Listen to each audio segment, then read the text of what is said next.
Good afternoon. Thank you for joining us for this webinar about the NEH Fellowships program. It's 12:30 now. I'll wait a few more seconds as people are arriving here. The webinar is designed to walk you through some of the highlights of the program and steps of the application process. My name is Claudia Kinkela. Hello again. I'm a program officer in the Division of Research Programs, and I'm the team lead for the Fellowships program. And I'm joined here today by Madison Hendren and Jacob Lusk, who will be helping us with questions later today. I'll be speaking for about 35-ish minutes and then spend the rest of our time answering your questions. Feel free to submit questions at any point during the presentation and then after in the question and answer box. And Madison and Jacob in the background, they'll collect your questions and we will answer them after the presentation, or they can also answer in the chat box during the presentation. The webinar will be recorded and available on the Fellowships webpage. I have the link in the slide, and I will also have it at the end of the presentation. For closed captioning, click the CC in the lower right corner, and then we will get started. First things first, the guidelines, also known as the Notice of Funding Opportunity, are up on the web and applications can be submitted. So you can start as early as today. The deadline is April 14. And notifications for the program will be made in December 2021 for projects starting as early as January 1st, 2022. So today, what we'll do, this is the agenda for the afternoon. I'll give an overview of the Fellowships program, discuss eligibility criteria, some program details, review criteria, contents of an application, and where to find more information. And I'll also give a very brief overview over the review process as it's relevant for the application process. Again, as I talk, feel free to type in questions.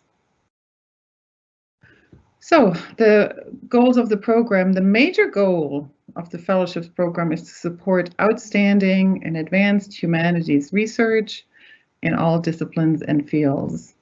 Your application will be stronger if you can clearly articulate your contribution both to your discipline and to the humanities in a broader sense. Think about what questions and discussions your project will be able to contribute to. And the projects may be at any stage of development. That means you can be in an early stage, middle phase, or late stage. But I would say that depending on the stage where you are in your project, I would craft the application accordingly. In an early stage, you won't have a chapter outline. In a later stage, you should have some argument, a chapter outline, arguments, thesis, and some findings already. We'll talk about it a bit more later. Who should apply? The NEH Fellowship program is open to all disciplines in the humanities, but also to projects from the social sciences and sciences that apply humanities methods. And by that, we mainly mean some part of the project has to have an interpretive part. If you're doing ethnography or data collections, we'd like to see an analysis and an interpretation of it. We invite all disciplines, individuals from all institutions, and especially welcome independent scholars and junior scholars. What are the humanities? Sometimes we are asked, what fields do we consider humanities? Again, so this is a quick list, not comprehensive in no way, but you can see history, literature, philosophy, religion, and others. But this is to stress that we're open to all disciplines from social sciences and sciences if you are using humanities methods. Who is eligible to apply?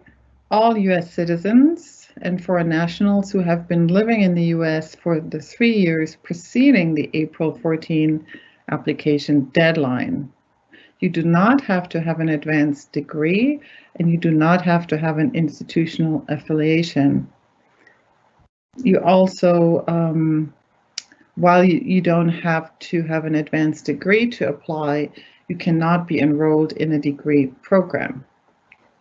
And for currently enrolled students, we're asked by PhD students often if they can apply. We do not have a program for PhD students, but if you have satisfied the requirements and are just awaiting conferral, you are eligible, but you must send in a letter from the dean or the conferring school attesting to the status of the application of April 14, 2021. What do people do? What do they produce? What are the typical products? The most common outcome of a fellowship is still a book or a monograph, but we're seeing other types of products as well, including ebooks, digital materials, peer-reviewed articles, and translation and editions with critical apparatus are fully eligible in this program. Here are some recent examples. One from 3 different disciplines. We have the Flamenco Nation, the construction of Spanish national identity, Sandy Hogan from the University of Wisconsin Press in 2019, Imagined Homelands by Jason Rudy, British Poetry in the Colonies, that's Johns Hopkins University Press 2017, and Jeffrey Parker's Emperor, New Life of Charles V, Yale University Press 2019. So these are some examples. There are also application samples on the website to see more other areas we fund projects from. Some of the program details. Fellowships are available from 6 to 12 months, full-time. It has to be full-time, continuous. It's one of the most important parts of the fellowship. We're buying the time, so you do not have to teach or have other administrative tasks that you need to do. The stipend is $5,000 per month and a maximum award for $60,000. The application deadline, already said, April 14, and the notification will be going out in December of this year. You can start as early as January 1st, 2022, and I've added here the latest possible start date is September 1, 2023, and this is not a typo. So you have an almost 20-month window to start your project. I usually encourage applicants to think about these time frames in a way that if you can apply a year ahead of your sabbatical, so you could get, if you were rejected the first time around, you could try to apply again the following year, because there's such a long window for when to start your project. And as you can see, the funding ratio for fellowships is 7%. We make about 79 awards per year. That is, we have a application rate of between 1,000 and 1,200 applications per year. So I would encourage you not to look at the 7% rate, but to think that you can sort of apply again and get your feedback, the comments back, and then reapply the year after if you so wish. Before we continue to the content of the application and to what your narrative should include, please take a look at the list of items and activities we do not fund. Especially in fellowships, we do not fund creative nonfiction. We do not support advocacy work, policy papers, educational materials, empirical social science projects without humanities content, textbooks, curricula, dissertation revisions per se. So all of this is part of a list. There's a few more, but those are the most important ones. That's on page 14 in the guidelines or notice of funding opportunity. So what do you need to apply? I'm going to go over various items you will need and show you a list of the complete application materials just a bit later. It will consist of a set of 7 to 10 components that you will submit through Grants.gov. And you can find this information again in the guidelines or notice of funding opportunity under section D2. It's called Content and Form of Application Submission. And the important page numbers are page 5 through 13. So let's talk about the content of your application. First, on top here, you have the 3-page narrative. You'll need that single space 3-page narrative. This is the heart of your application, and I'll talk more about that narrative on the next slide. So these are the components that you will need. The 1-page bibliography should demonstrate your knowledge of the field and can be used as a tool to show variety in the literature. The reader will know that this is not a comprehensive list. The same goes for the 2-page resume. I propose you focus on the items that are most relevant to your current project and best demonstrates your competencies for the project. Always add your language skills. Fourth is the 5-page writing sample. That is meant to demonstrate your writing style or the writing style of the current project. It will be used to assess the clarity of your writing.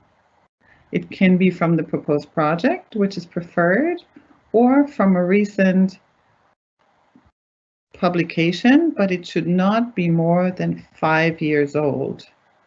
It must be from a single piece of work and single authored.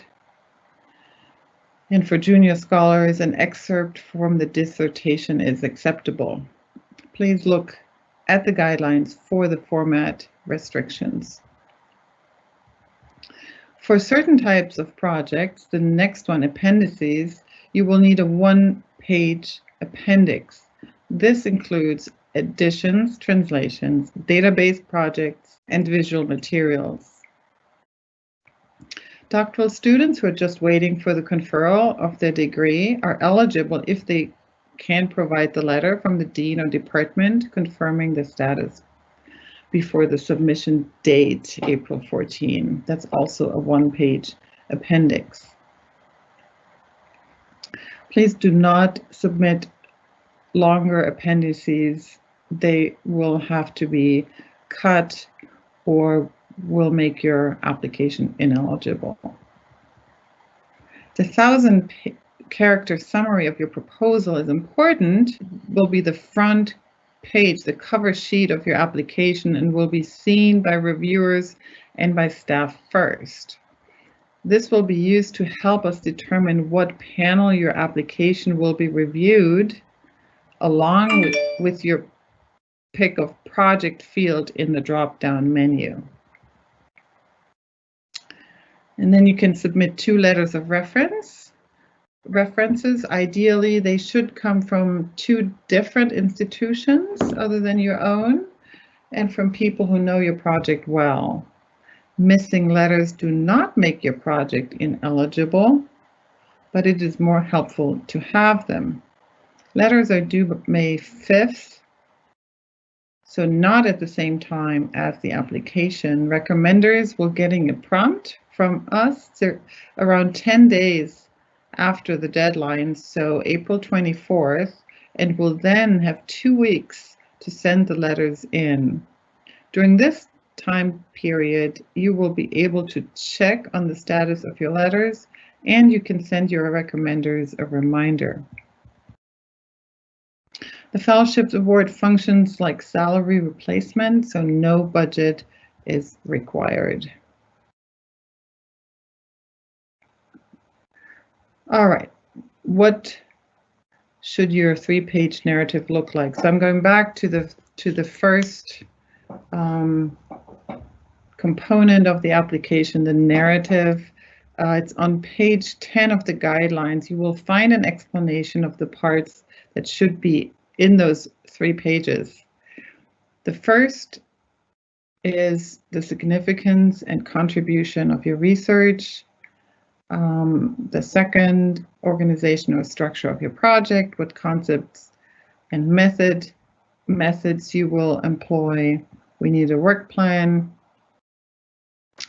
As I said, the projects are eligible at any stage of development, but you'll want to make clear in your narrative where exactly you are in the process and explain which part of your project will be supported by the fellowship.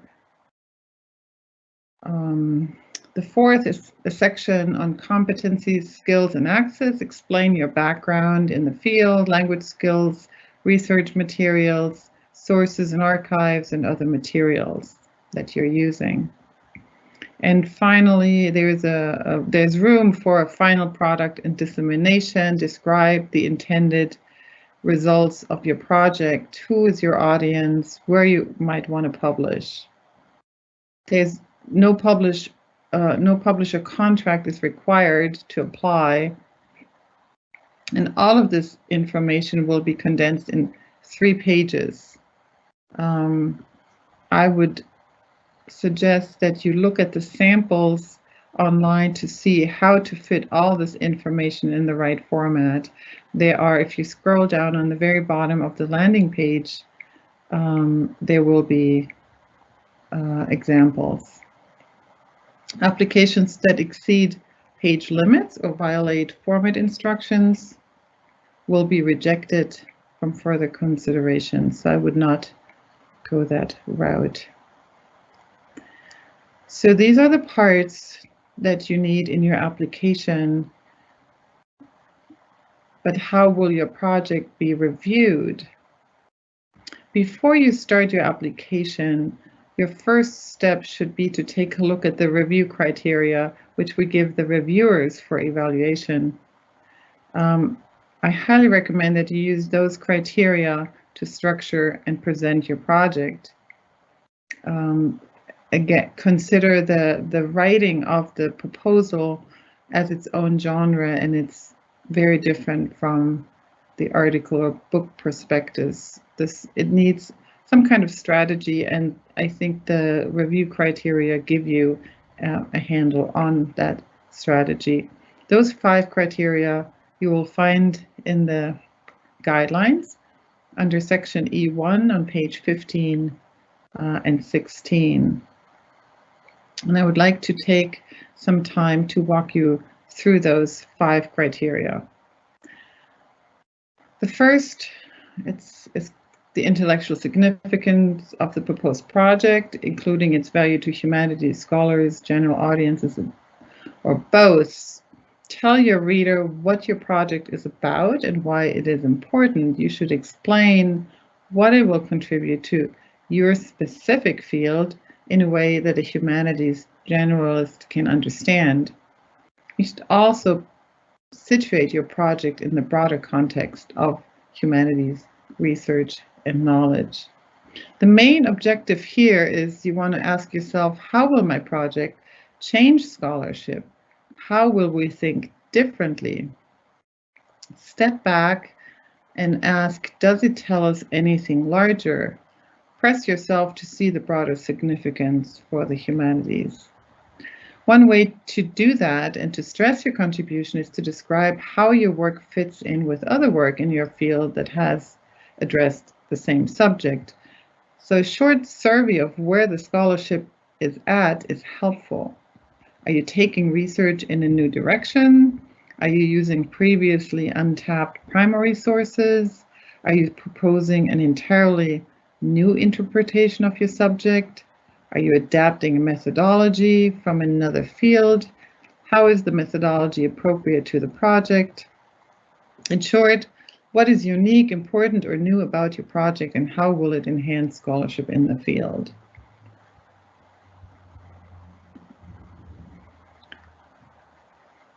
Second criterion is the quality of the conception, definition, organization, and description of the project, and the applicant's clarity of expression. Generally, peer reviewers find that a well-written, clear application is a predictor of the quality of the planned publication, so writing a good abstract and narrative is important. Propose specific research questions and explain the methods, concepts, and approaches you will pursue to address them.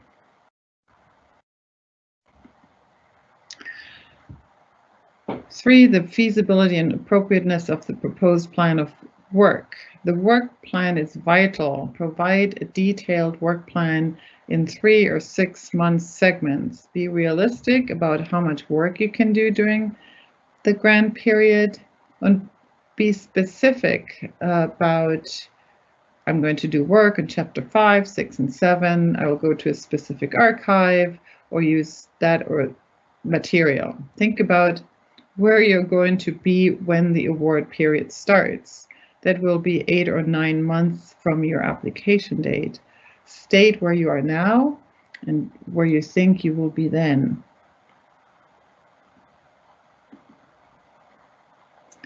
The fourth criterion, the quality or promise of quality of the applicant's work as an interpreter of the humanities. This goes to your CV. Emphasize your strengths in the resume. If you have exceptional language abilities that the project requires, archival collections that will add to the significance, etc. And finally, 5 is the likelihood that the applicant will complete the project, not necessarily during the period of performance, including when relevant, the soundness of the dissemination and access plans. If you have an idea, mention the expected publication and other outcomes of the project. Evaluators will look at your publication record as and referee letters to decide whether they have confidence in your ability to produce the final product. So those were the review criteria and the application parts.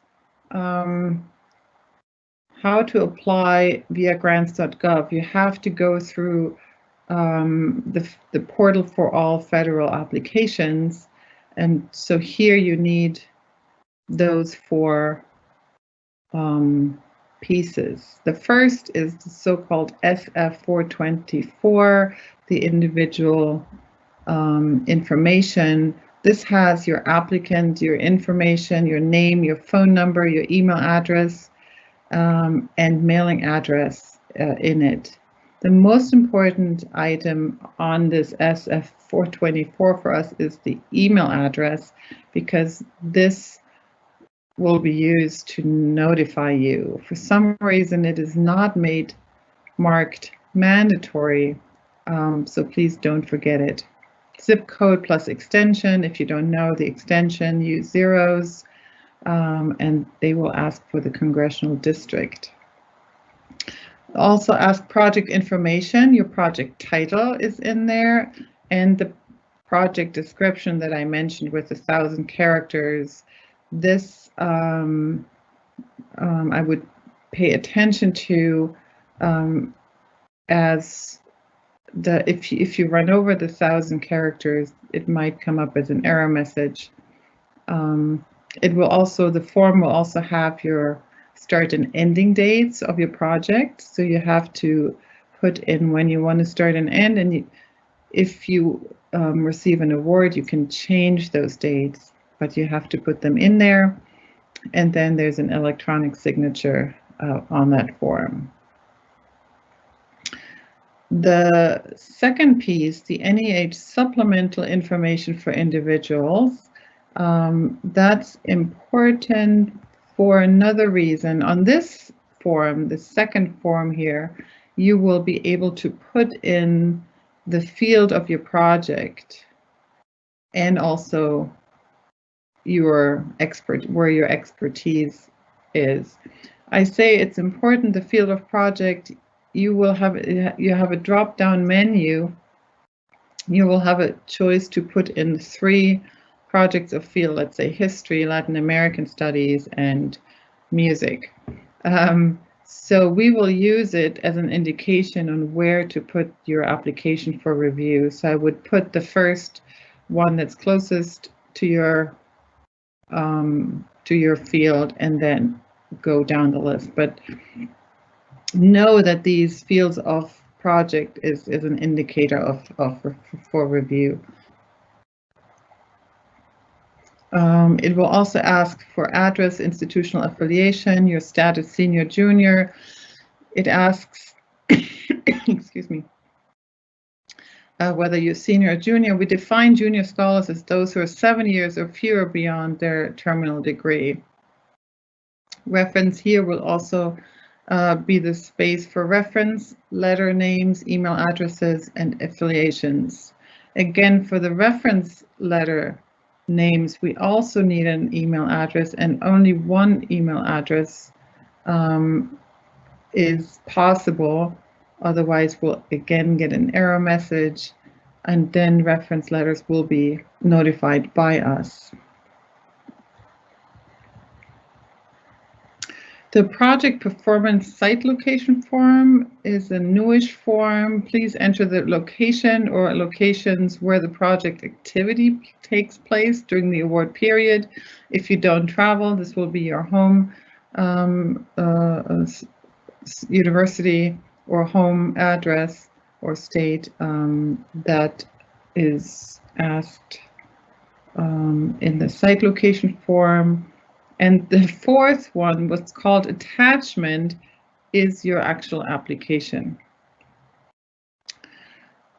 So in one view here, you have all the application materials, the components of your application. We have talked about all of them except the last one, which is explanation of federal debt. That's a requirement if there is federal debt. Otherwise, we have gone through all these parts. You can see 1, 2, 3, 4. There was the Grants.gov forms, and 4.1 through 4, 5, and 6 are all the individual parts of your narrative and bibliography and CV and writing sample.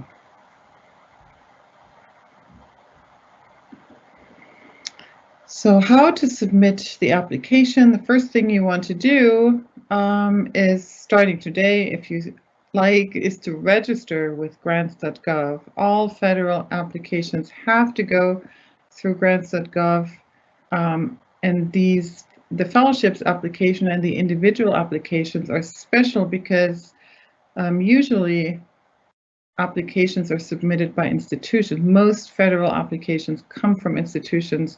So we're one of a few exceptions that you have to submit an individual application, and you have to create an individual applicant profile in your account.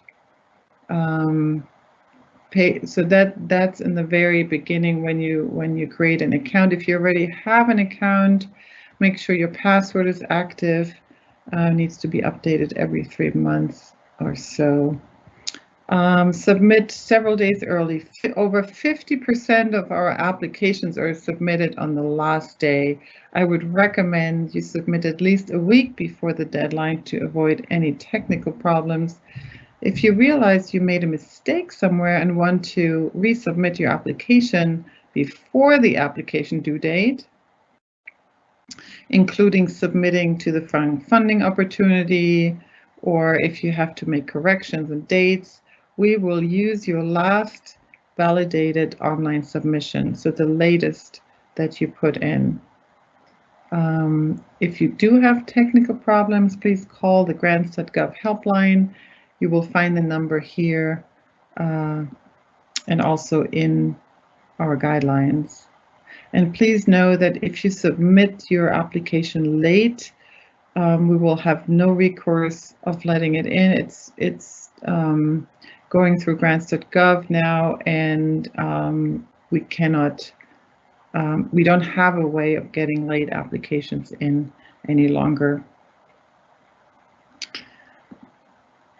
So what are your resources? The guidelines. I recommend reading the sections that I mentioned, page 5 through 13, and the review criteria. Those are the important sections in the guidelines. Also recommend the sample applications narratives that are on the fellowships landing page.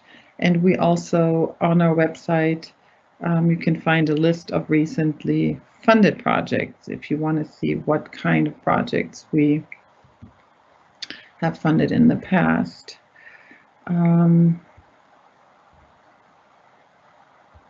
Our website is a good resource, and here's also the email again. If you have questions about the program today or after, please use the fellowships@NEH.gov email address. So my last slide, almost last slide before the questions, is about the review process. I'm showing this as a piece of strategy for you to think about the timeline of your application from submission to notification. The federal grant process is long, and about 8 months in the case of fellowships. So you want to think about where are you by the time you start your project. So you submit it in April 2021. We will take about a few weeks to sort and find mistakes and put your applications in review panels.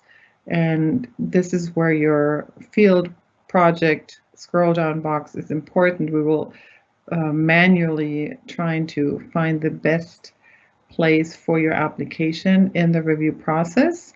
Then we will have review panels from June through August. So for the fellowships program, 2 years ago, we started, we went to a 2-stage review process.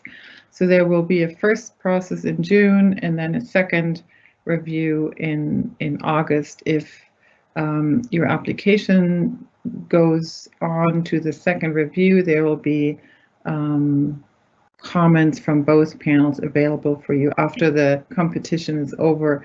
We send about a third of the application to the second review stage, and then we will send out notifications later, and you will get comments from all the panelists that were available. So this takes us through the summer. Then we have the National Council review that takes place in November. There's another stage of review. They will review what has been done, and then in December, the chairman will make the final decision, and before you will be able to get notification. So keep these steps and the timeline in mind as you plan and prepare your application. Write your application with various audiences in mind, from the peer review at the panels to NEH staff and to a general reader. So that brings me to the end of my presentation. I have a few questions here, FAQs that are asked. I can answer those, and then we will also be able to answer other questions you might have. Some of the questions that are asked are dissertation revisions eligible? Yes, they are eligible. We ask applicants to demonstrate how the project moves beyond the original dissertation. And you must state that it is for a dissertation revision and must explain how you move on, add a chapter, add some research, add an archive, and so on. Can you apply with a collaborative project? If, let's say, 2 people work together on a project, you would each individually have to send in an application for the whole project and describe what your part is in the project. The fellowships program is designed primarily for individual researchers, and you cannot divide the grant among multiple collaborators. So peer reviewers will still be asked to evaluate each application on its own merit. And it should state clearly how the work is divided and how one contribution depends on the other. Applicants who are seeking funding only for themselves, but who are working as a part of a collaborative team, are also eligible. So even if your partner or partners do not apply, you could still apply. And if you have a truly collaborative project with an eligible institution, I would send you to my colleagues at the Collaborative Research Program.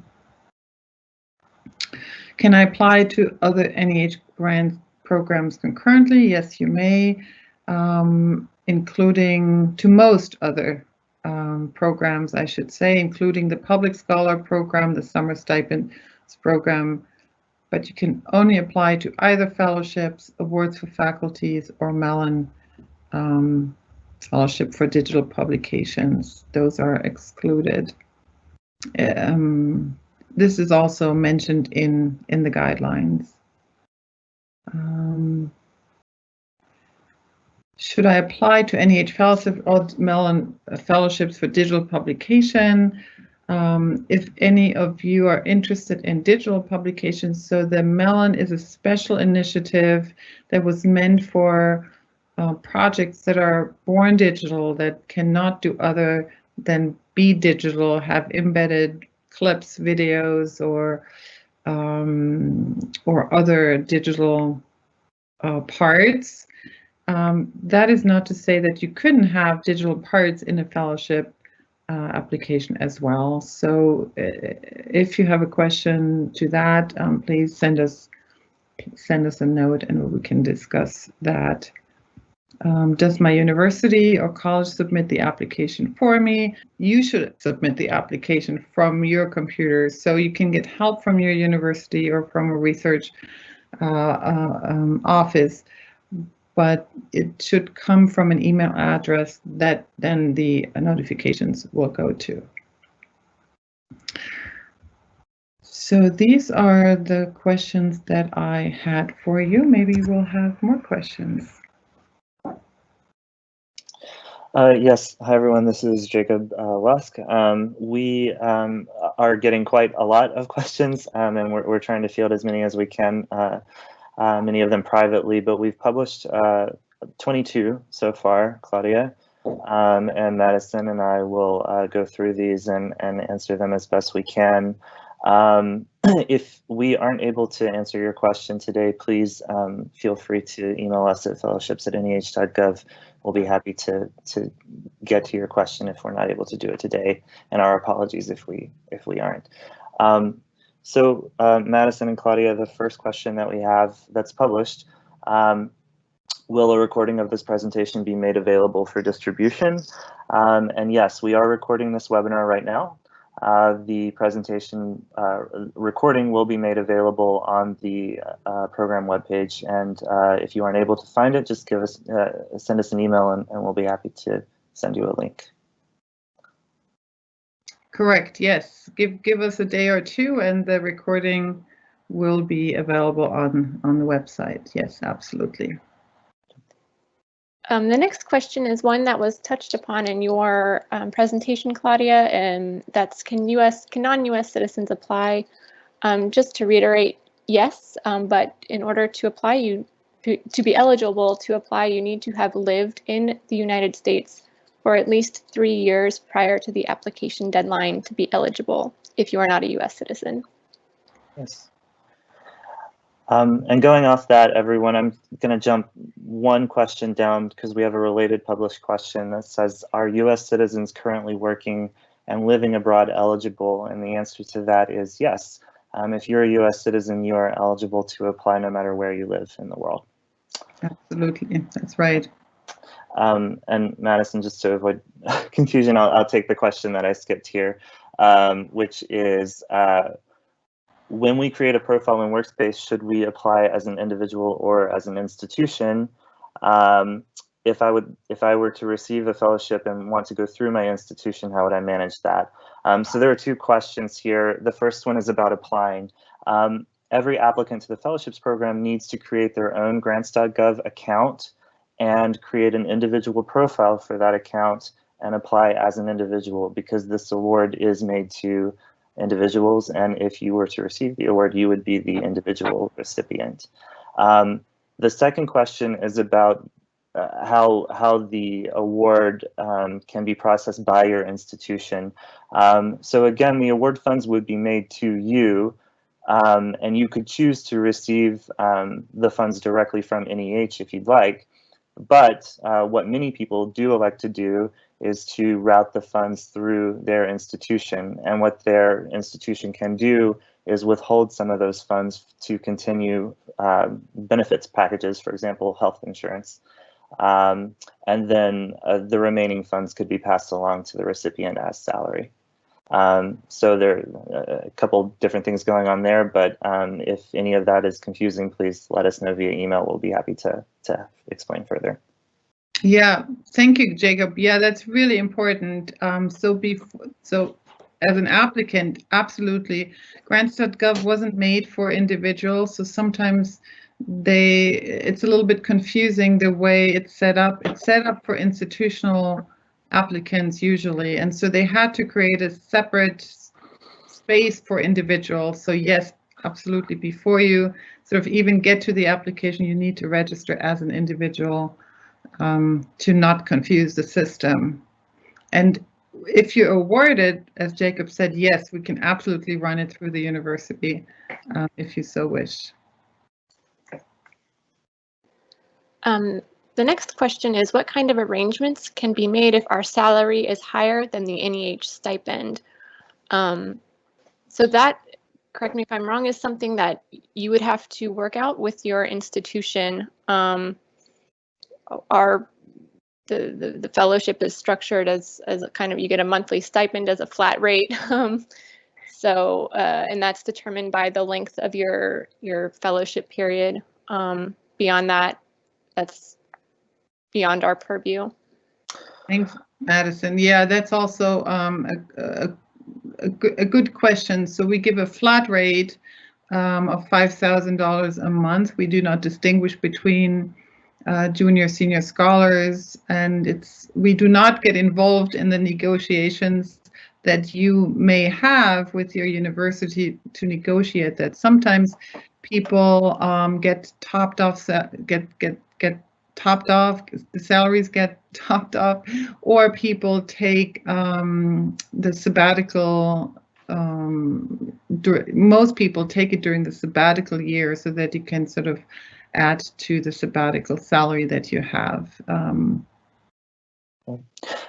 Yeah, and I would just add as well that NEH does not mind if you also take other grants from other organizations, as long as you are working on the fellowships project full time. It's certainly fine with NEH if you receive funding from an organization. Obviously, grants are competitive, but if part of your planning for this is applying to other organizations as well, that's certainly fine with the agency. The next question is, please discuss when it's appropriate to apply to the NEH Scholarly Editions program rather than for a fellowship for a translation or critical edition. Claudia may have more to say about this, but these are the most important distinction between these programs and other programs at NEH is that this is an individual award program, and most of the other grants offered by NEH, like scholarly editions, is an institutional grant that requires a team, a project director, as well as a grants administrator, and the structure and funding amounts and length of time all differ here. So this program is most appropriate for someone who is working alone on a translation or critical edition and not part of a larger team. Yeah, correct, Jacob. And Alan, if I may say, if you wanted to send an email about your project, you can ask us directly whether it's better for fellowships or scholarly editions. And scholarly editions, because it's a larger grant, it's an institutional grant, it has a budget, it has a team, they also read drafts. So if you want to apply, the deadline is in December. If you want to apply with a team, they do read drafts, and they will also happy to talk to you about the project. You touched on this a little in your presentation, Claudia, but because you mentioned ebooks as a possible outcome for a fellowship, can you speak to the distinction between the regular fellowships program and the NEH Mellon Fellowships? Yeah, good question. There was a webinar about the digital Mellon, the Mellon program just last week. So I recommend that you also look on the website for the NEH Mellon Fellowship for Digital Publication. There's a webinar just posted today out there as well. I spoke a little bit about it earlier. So yes, fellowships takes all kinds of products, including ebooks, digital digital websites, or as an edition, as part of a book, or as a piece. The Mellon program for digital publication was created for specifically for digital projects that cannot do other than digital. That sort of, we call it like born digital. You have it's more technical than what we usually see in the fellowships program. It has a bigger apparatus, data apparatus, sustainability questions. How are you going to go about it? It depends a little bit on the method, how you want to go about it, about your project. And it is often more technology than we see in fellowships, but again, it depends on, and I would urge you to give us more details or think about the difference as a born digital project that has maps, it has clips, it has like music notes in it that cannot be processed in a traditional print manuscript. I hope that's somewhat sufficient, but it depends on the project. Thanks.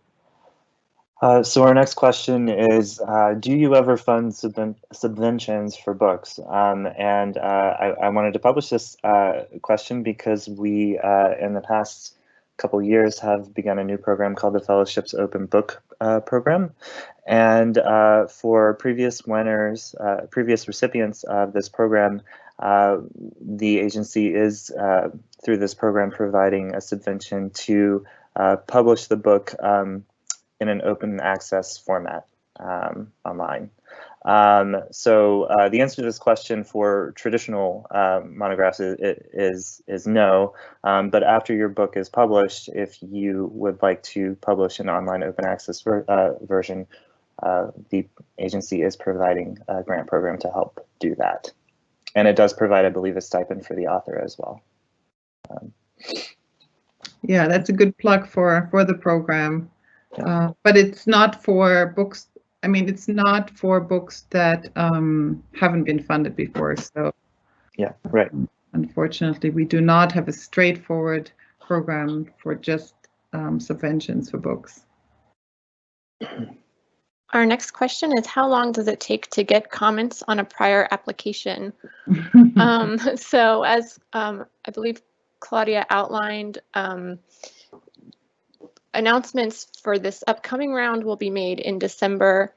And at that point, you can request to receive evaluator comments on your application. And after the request is made, it usually takes about 8 to 10 weeks to receive the evaluator comments. Because in order to comply with our own confidentiality policies, we must read through all those to ensure compliance before we send them out. Yes, I would urge you to be patient with us for those comments back after the competition is over. It is so that as soon as notifications go out, and Jacob and Madison are the ones actually helping with that, we get 1,000 requests for comments, and as she said, we need to go through those manually, and we do not have more than a couple of people doing that, so it just takes time. Our next question is about the agency's prohibition against creative nonfiction. The person asks, I noticed several of the funded projects appear to be nonfiction books. How do the reviewers distinguish between these and works of creative nonfiction?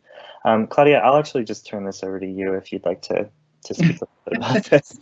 Thanks. Yeah, that's a very good question. We get it a lot, creative we also get sometimes proposals, and it's for us, it's important that we do fund nonfiction. So any historical books or theory books that are based on archival research or they are based on interpretations, but we do not support, for example, a project where you create a dialogue that never actually happened. So you could say it's like a creative, so you have the material, let's say you have the archival material between Lincoln and, a supporter, and you create a dialogue that is not a straightforward quote from the archives, for example. So this is a creative nonfiction piece that we do not fund in this program. So we're just using the sort of archive, the sources that were given, or the theory, the methods, but unfortunately not in that. We do not go in that direction with that program. Our next question is, how specific should the work plan be? Claudia, I'll let you speak more to this, but the short answer is the more specific, the better. The more information you can provide, in general, the better. So if you apply for a 12-month period, I would break it down in 3 or 4 parts that make sense. If you say you write 5 chapters or 4 chapters in 12 months, sometimes people would say, oh, a work plan that says I'm going to write this book, period. I've seen those. This is not a work plan. So if you can say, 2 to 3 months, I would break it down to and say, I'll work on chapter 1 in the first 3 months, and I'm going to do X, and then just break it down in some reasonable portion. I hope that's enough. How specific the work plan should be, in 6 to 8 week increments, I would think. Our next question has 21 likes, so I think it is something that a lot of people want to hear the answer to. Does a contract with a publisher increase the success of applicants, the success of acceptance on average? I'll also turn this over to Claudia, but I want to remind everyone that we do accept applications for proposals can be accepted for any stage of your project, and every year we do fund projects that are really in the research stage still. We fund projects fun activities like going to archives and doing other kinds of research. And in those cases, sometimes people don't have a contract or don't have much written up yet. Claudia, do you want to speak about? Yeah, I want to say not at all. I wouldn't worry about a publisher contract in this program, period. People know that if you have an advance contract, it does not necessarily mean a lot or an interest. If you have it locked in, it's fine to mention it, but if you have it in place, that's not wrong. But it really depends. It's not a criterion, and it does not override the significance of the project as it's described in the review criteria. I would pay more attention to those than the contract for this program. Our next question is, can one individual apply as a single member of a two-person co-author team for a book project? Yes, you can apply. However, in your narrative, you should outline what your role is in the collaboration between you and your co-author. And perhaps Claudia can provide more detail about that. Yeah, that's also stated in the guidelines. If you want to take a peek in there, you are eligible to apply as a part of a team with a fellowship to a fellowship. You would have to do the same as if you were to both apply. So you would explain the project as a whole, and then you would explain what your part is and what the other person's part is. Not as much, but your part and how the collaboration works. Yeah. Okay, so our next question is, can the 5-page writing sample be a 5-page segment of a larger article or project? Yes, I would say that most of the writing samples we receive in this program are excerpts of longer materials, and it can be either unpublished or published. And if it's published, we would ask that you sort of provide for us as best you can the equivalent of 5 pages of writing. Yes, and I would ask that you can set it in a context if you like, sort of if it's a piece of a larger. I have to apologize. I understand a 5-page writing sample. Usually, not many people have 5 pages available. It's simply a question of readability for the reviewers. So we like to see an excerpt of some sort that should demonstrate how the project is meant to be written, how what the style is. So it's really as a support of the narrative, if you think of it this way. So I would pick the piece that speaks to that quality the best. All right. Next question is there anything required from an applicant's institution about institutional commitment to support the faculty's leave for the 6 to 12 month commitment if awarded? No, not in this program. We have another program, the Awards for Faculty, where we do require a letter from the institution, but in the fellowships, no, there is no commitment needed at the time of application. If you cannot take it, if you're awarded and it turns out you can't take it, then we will have to work out either postpone it or figure it out some other way. Our next question is something that I believe a lot of applicants will be concerned about and want an answer for, and it relates to the coronavirus pandemic. The question is, this person's specific question is, how should we describe a project that may require international travel, given that there's so much uncertainty about travel due to the pandemic? And they go on to ask, should they sort of assume things will be back to normal or write, a contingency plan? Claudia, do you want to just go ahead and answer this? We are talking about projects that will start earliest January 2022. So assuming that we can travel in 2022, I would put in a travel plan back to normal, and we have been up to now been very flexible with the grants that we're already awarded in postponing and changing the work plan. So I wouldn't worry too much about for application purposes about that. And we also tell the reviewers the same thing, that we will work with the applicant if travel isn't possible to make postponing it easier on the applicant. So yeah, so I would go ahead and put it for 2022 up back to normal work plan. All right, our next question is, can you describe in more detail what might be the best kind of evidence to use to demonstrate the applicant's quality as an interpreter of the humanities? And Claudia, I'll let you take that one.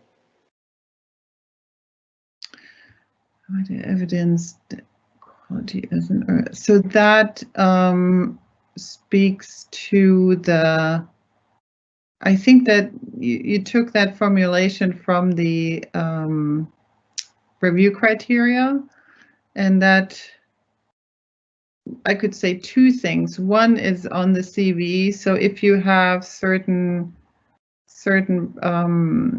publications or products that sort of show a connection to the project that you're proposing, then I would stress that in the CV. So that it's sort of a round picture of the quality of the project and the applicant. In terms of project, I would go back to the again to the criteria and describe the methods that you are using. If it's an interpretive quality, you have a thesis, you have a hypothesis, you have archival material, you have interviews, you have ethnographic research, whatever it is that you have, using that material and writing the proposal in a way that you can demonstrate that, why is this significant? Why is it important? Why does it matter? Those are the questions. I hope I understand your question correctly.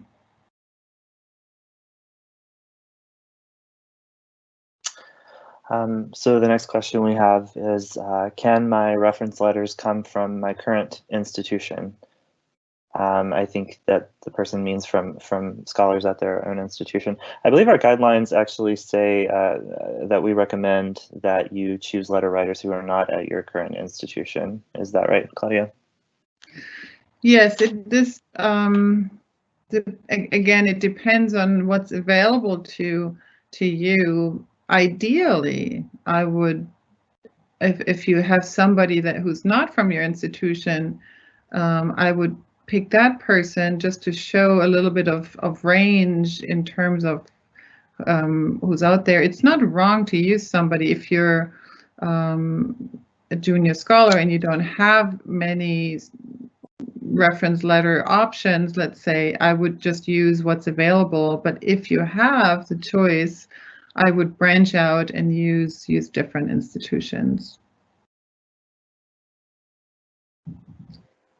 All right, our next question is about the review process, and the question is, are panels, and I think they mean panelists / staff, aware of prior applications, and does that affect the review process?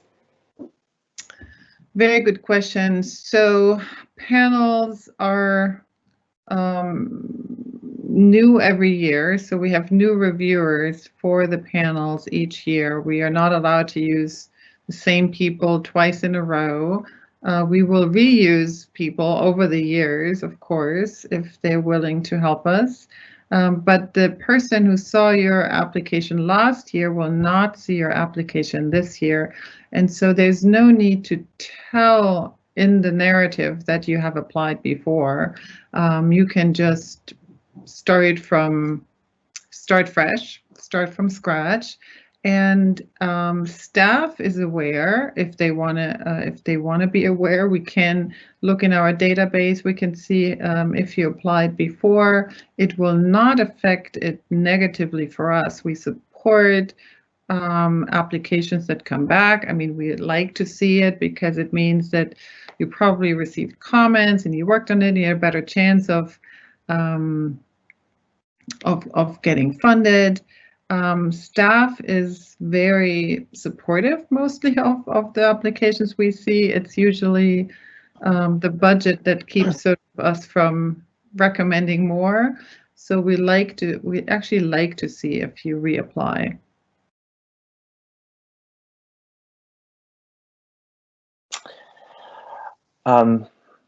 So our next question is, does the fellowships program on average award more grants to faculty at universities than it does to those liberal arts colleges? And do we have any advice for faculty at liberal arts colleges regarding how to be more competitive?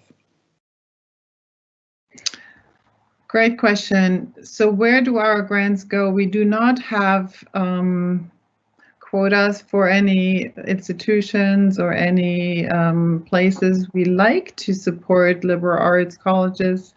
Again, it depends on who applies each year, who's able to apply. Do I have recommendations how to be more competitive? The first thing, I should have said that maybe in my presentation. If you want to see how the process works from the other side, please be a panelist for us. So be a reviewer. And if you are interested in that, please send us an email to the fellowships@NEH.gov address. We love to see, we like to branch out. But in terms of competitiveness, it's just applying really. That's the most important thing. All right, we have another question about recommendation letters. What recommendations do you have about ideal reference letter writers? Those who know the applicant well versus those who are experts in the field, or both? Yeah, this is a question that we get a lot about the recommenders. My standard answer to that is usually I would pick the person that knows the project the best and can write in the letter most informed about the project, so that the reviewers will then get a better sense of how to understand the project and how important it is for the field or for a general audience. So if I were to, the question is, do I pick a big name versus somebody who knows my project? Well, it's hard to weigh. I would probably pick the person who knows the project the best. Big names are always good, but I think I've seen letters also where you have a very short letter from a very well-known person, like half a page long. That's not very informative, and that doesn't help either. So yeah, I would go with the person who knows the project well. And Claudia, I haven't published this question, but we had a similar question from a junior scholar who was asking if it was appropriate to select letter writers who were part of their dissertation committee. Do you want to speak to that quickly? I've heard panelists say that they would like to see junior scholars to branch out if they're more than a few years past dissertation.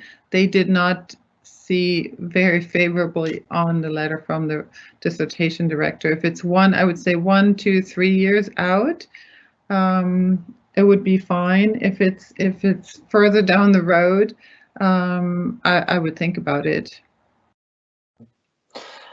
All right, so our next question is, the guidelines say that the fellowship will not fund empirical social science research.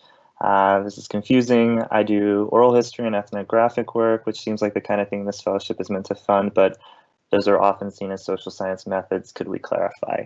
And I would say that we do regularly accept and fund proposals in anthropology and in other fields that are adjacent to the social sciences, but that we do ask all applicants to make an argument for the humanities impact and the methods that they're using. Do you want to take over, Claudia? Yes, very good question. Yes, we do fund a lot of anthropology, in fact, and we do fund a lot of work with ethnographic and oral history methods in them. So you are in the right place. When it says empirical social science research, it means that if you were only to do the data collection, let's say, you only do the ethnographic work without giving a framework, without giving a research question, without giving us an insight into what your data or interviews will tell us, then we would not fund it. But if you have all this, you have a research question, you have a method, like you already have the method, so you have an interpretive part. That's what I mean. I've seen applications that do go out and say, oh, I'm going to ask these questions, and then do not come up with an answer or with a framework for it. So that's all it's meant to say. It's not, fellowships does not fund empirical social science research unless there is a larger sort of research question behind it. What does it mean? What does it tell us? Why it is significant? What will we learn from it? Sometimes those questions do not come in some of the social science research. So all of it to say, to stress these humanistic questions. All right, our next question has to do with the evaluation criteria. The question asks, given that only 8% of applications are funded, which of the review criteria matter more, or are all five criteria equally important? And then the person goes on to ask, are recommendation letters deal breakers / makers in this regard? Great question. So the answer is simple here. If you don't pass the first criterion, the rest doesn't matter. So the first and foremost is always the significance for the humanities. So if we do not see the first one, yeah, the others are not going to matter much. Having said that, sort of the first one is the significance, and then you sort of would also, the question, how is it presented? How is the proposal written? Those things matter as well. But really, if excuse me, if you can't hammer home the significance for the reviewer, say, okay, why should we care? What is the so what question? Why do we need this? These are the questions they want answered, and then explained how it's done. The others are also important, but the first one is foremost. Recommendation letters are not deal breakers. I would say. I think the proposal is the deal breaker. And yes, you can apply for a fellowship and a summer stipend simultaneously. Yes. Yeah, I was going to say this next question about fellowship and summer stipend. If you've already applied for a summer stipend, you would find out about the outcome of that in April. So that would be well before you find out the outcome of your fellowship's application. But if you apply for a fellowship and then later apply for a summer stipend, I think you would have to forfeit the summer stipend if you got the fellowship. But that's getting in the weeds there. Claudia, for interdisciplinary projects that aren't really at home in any one discipline, what's the best way to pick the subject field so that their application ends up in the right panel or the right place? Yes. Yes, and the second part of the question is, could NEH program officers recommend what to do based on our draft? I think maybe the person just means, do we decide what to how to organize panels based on the proposal itself, the narrative, and yeah. I'm not sure I understand the second part. The first part on the question, which project field to pick, I would, from staff's perspective, we will look at it and ask the question, where do we think this proposal will be reviewed the most sympathetically? So if it's interdisciplinary between, let's say it's music history, but it's also social history, it's also political history. So you could put it different ways. We will ask, okay, who will be most interested in it and who will read it best? And I think you should ask yourself the same question. So where do you think, who will like this the most? Or is it philosophers, or is it historians, or where do you want to be reviewed? By who?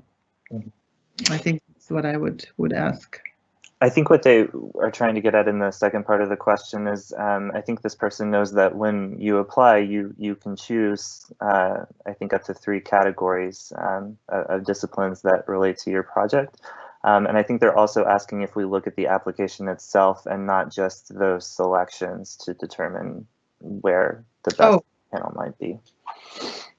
Absolutely, yes. We do look at them carefully. If it's not clear, that's why I say the summary is so important. So the project fields, and then you have the little summary, the 1,000-word summary that you submit, that's on the cover page. Then we will read through that and we will think about it, where to put it. If it's not clear, if you say, for example, in the project field, you say interdisciplinary, it might say, you just say interdisciplinary, but we do not have a panel that's called interdisciplinary, so we need to put it somewhere else. There's no interdisciplinary panel, I can tell you that. I would not pick that category, although it's there for a different reason, but it's not used in fellowships. I would, then look at the second and the third category, and then maybe look at the proposal and the whole thing to place it. Right. Our next question is about taxes, and the person asked, how is an award taxed? I will say we are not accountants and we cannot offer tax advice. A lot would depend, I suppose, on just a number of other factors that we cannot comment on. But Claudia, if you have something to add. I'm afraid I can't even speak to it. I wouldn't know. It's best probably to, if offered an award, to consult with a tax professional about the implications that the award would have for your specific circumstance. Yes.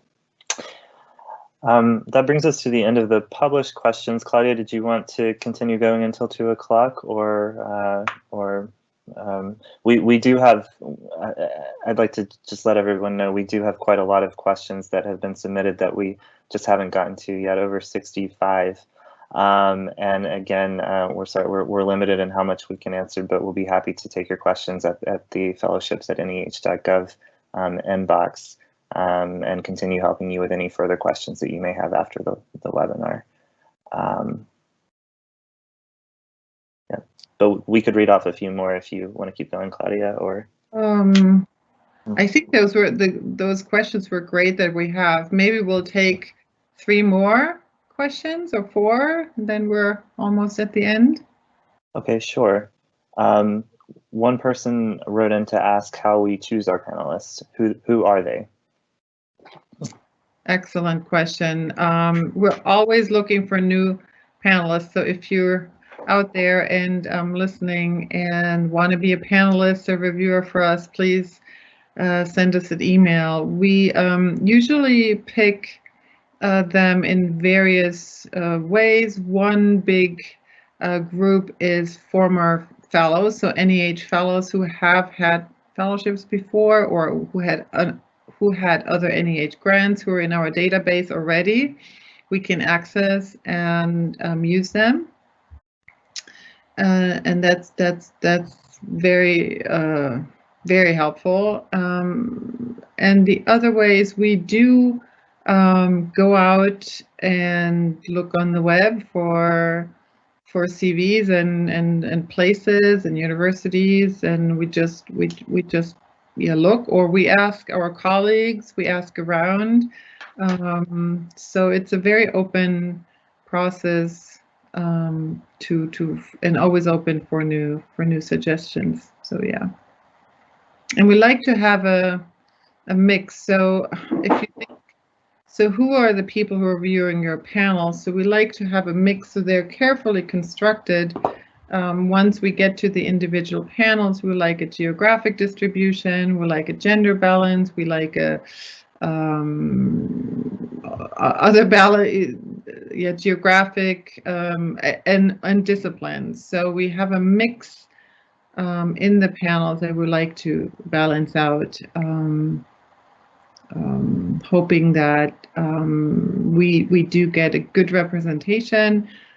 And in the fellowships competition, we have the first round is very interdisciplinary. Sorry, it's disciplinary. We have a first round that's online reviewed, and then we have a second round that's more interdisciplinary. So that goes. That's I think an important information as an applicant. If you think through who's going to review my panel, it's probably not just going to be from your own discipline, but there'll be other disciplines somewhere along the way.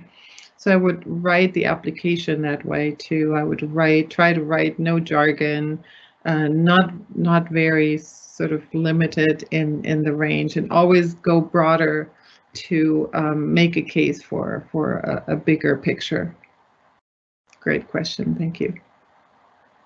Another question is about the junior versus senior faculty distinction. Can you clarify the criteria for qualification as a junior faculty? Is it years from degree or tenure? We go by years from degree. We define a junior scholar as someone who is 7 years or fewer out from their PhD. Yes, we're not very strict in our distinction here. It's a more practical distinction where you know, because not everybody who applies might not be an academic, so we just say, okay, if you're 7 years out, you're a senior scholar for us.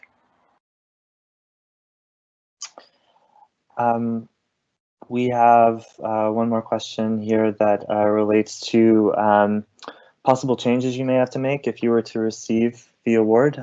Is it possible to change the dates of the award period that you specified in your proposal? Yeah, you'll take that, right? Yeah, sure. Yes, it's absolutely possible. We understand that things change.